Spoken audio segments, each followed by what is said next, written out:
Hey, this is Ciderhelm. I'm playing the Witch Doctor right now, and I just went through and played again to get myself up to level 10. And what I'm going to be covering in this video are the passive and active abilities available to the Witch Doctor. And I did need to reach level 10 to actually get the passive skills to unlock, and I'm going to cover all of those, not just the ones that I can get. And so I'm going to go ahead and cover that. This is the second video in the series. I first did the Barbarian, and I'll be doing the other classes after this. It does take a little while to get to level 10 from level 8. I've got to do a couple playthroughs through the last mission, so it's taking me a little longer between each video than I'd like. But here we go. So let's go ahead and start off with the passive skills. Level 10 is when all these open up. Now, passive skills are things, obviously, you don't have to activate them to use them. They're just little perks that you get, actually pretty substantial perks that you get that you can have up to 3 by the time you're level 30, and you get first one at 10, second one at 20, third one at level 30. Okay, so I'm just going to read through these. And Circle of Life, gain 10% of your maximum mana whenever you are healed by a health globe. Health globes you'll find frequently throughout the game. They drop like candy. Any large group, you should get about 2 or 3 of them. You know, sometimes you won't, but it is random. But certainly it's a 10% of your maximum mana returned whenever you're healed by a health globe. That is common. Vermin, let's see. Your Plague of Toads, Corpse Spiders, and Fire Bats abilities do 20% more damage. These are essentially all semi-AoE skills. Fire Bats is a pure AoE skill. Plague of Toads, Corpse Spiders are a little different than that, but they are all basically AoE skills. You do want to use them a lot. I actually, in my playthroughs, I acquired Fire Bats, which you didn't see in my actual video playthrough, so I'll demonstrate that real quick. But yes, these are absolutely AoE abilities, so 20% more damage on them. Okay, Spiritual Attunement. Maximum mana is increased by 20%. Regenerate 1% of your maximum mana per second. Mana is a fuel used to cast offensive and defensive skill. That's just flavor text. Okay, so to give you an idea, the mana bar, before I go any further here, I'll show you Fire Bats, which I've been meaning to, but also show you just how quickly you run out of mana, so that'll help you make a decision on this. Obviously, there are other things that will help improve this, including your offhand, which each one that I've found has mana regen on it. There is someone out but there here we who go. would benefit from our aid right now. So this is Fire Bats. It is a wonderful, fantastic AoE ability. I love it. You do see my mana bar running out. So far, in what I have seen in the beta, I've been able to kill almost everything except for, like, say, the Skeleton King without any danger of running out of mana, and then by the time I'm next to the next fight, I'm back to full mana. But as you can see, Spiritual Attunement is not going to actually keep me from running out of mana there. That's fine, but it will help in that regard. Gruesome Feast, next passive skill. Gain 10% attack for 10 seconds whenever you are healed by a health globe. This effect can stack up to 5 times. So attack is one of your basic stats, and attack increases the damage of all attacks and skills by, in this case, 28%. So it is one of your basic skills here, or one of your basic attributes, rather. Okay. Blood Ritual. 50% of mana costs are paid with life. In addition, you regenerate 1% of your maximum life per second. Okay, so kind of coming back to the Warlock concept here, you are able to spend your life using this particular passive. It's straightforward, I don't need to explain it. Zombie Handler, you can have 4 zombie dogs out at once as opposed to the 3 you currently have. The health of your zombie dogs and Gargantuan is increased by 60%. Pretty straightforward, but instead of the 3 that I currently have, I could instead have 4. Pierce the Veil. All of your damage is increased by 20%, but your mana costs are increased by 30%. Okay, so this is an interesting one. You would want to have the regen to cover this. It's the first one. I've only covered the Barbarian so far, and this is my first time coming in here. This is the first one I've seen that has a clear negative point to it. So don't take this unless you have the mana to sustain it. Let's go ahead, and that's quite a substantial damage increase too. So combine that with, say, Vermin, you've got quite a bit of extra damage. Not sure how it scales, additively or multiplicatively, if I can even pronounce that. Rush of Essence. Spirit spells return 125% of their mana cost over 10 seconds. Spirit spells are Haunt, Horrify, Soul Harvest, Spirit Barrage, and Spirit Walk. Vision Quest. Anytime you have 4 or more skills on cooldown, your mana regeneration is increased by 100%. Okay, so that's, again, kind of like the kind of like the Warlock, and kind of like a whole lot of classes.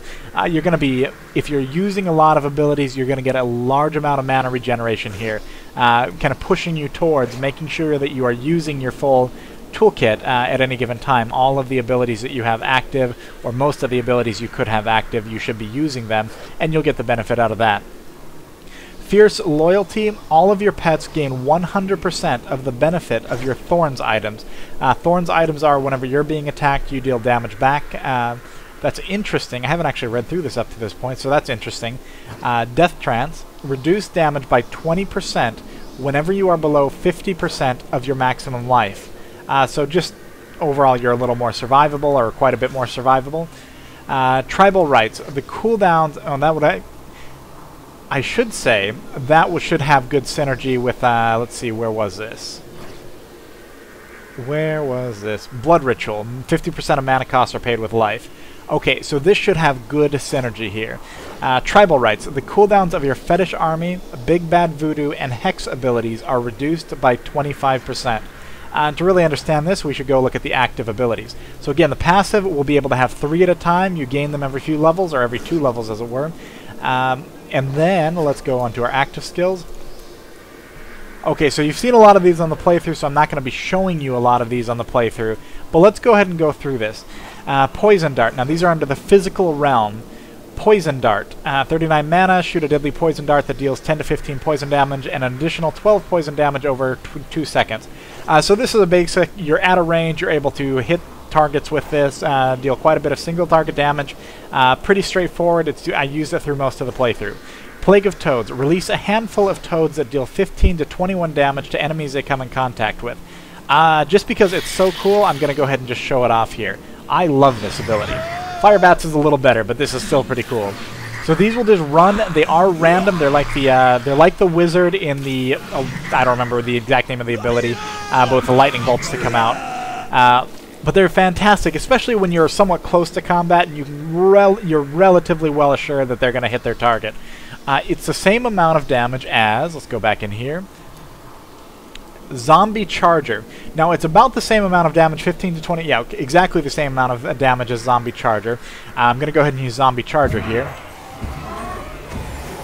Now, Zombie Charger is straightforward. Unlike the toads, they're not going to jump around. It goes in a straight line. Now, this is assured, but the downside of this is mana. It costs a lot more than the Plague of Toads do.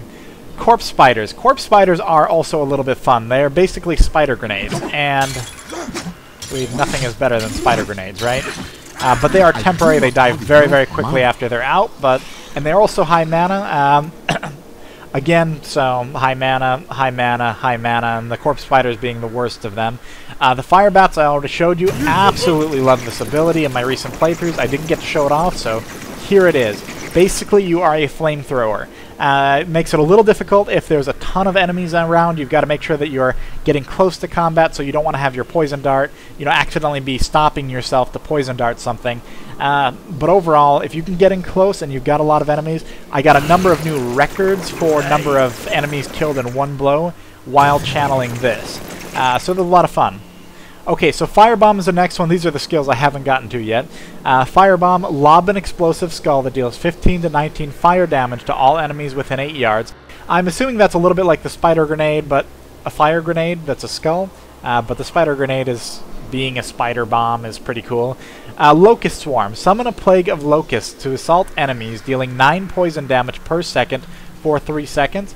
I don't know anything about this. I don't know if it's conal. I really don't know, and it's not available in the beta.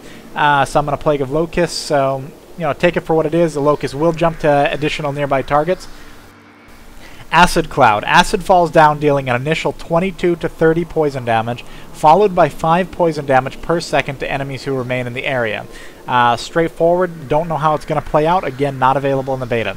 Wall of Zombies. A line of zombies emerge from the ground, attacking nearby enemies for 9 to 16 physical damage per second for 5 seconds. A wall of zombies, just by its name, sounds amazing. So let's go ahead and move on to the Spirit Realm.